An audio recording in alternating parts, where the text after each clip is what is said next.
ప్రభు రాకడ సమీపంగా ఉంది. మనం ఎలాగ ఉన్నాం, మనం ఎలాగ చదువుతున్నాం, ఎలాగ ప్రార్థిస్తున్నాం, నిద్రపోతూ ఉన్నామా, మెలకుగా ఉండి ప్రార్థన చేస్తున్నామా అనేది మనము పరిశీలనగా ఉండాలి. మన పరిస్థితి ఎలాగున్నప్పుడు కూడా ప్రభు రాకడకి మనం సిద్ధపడాలి.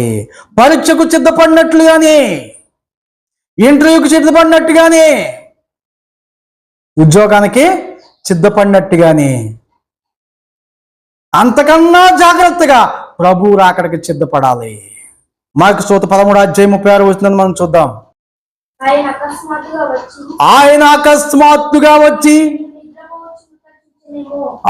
మీరు నిద్రపోచుండుట చూసునేమో, గనుక మీరు మెలకుగా ఉండు. ఇది నేను చెప్పిన మాటలు కాదు, ఇవి ప్రభు చెప్పిన మాటలు, ప్రభు వాక్యము.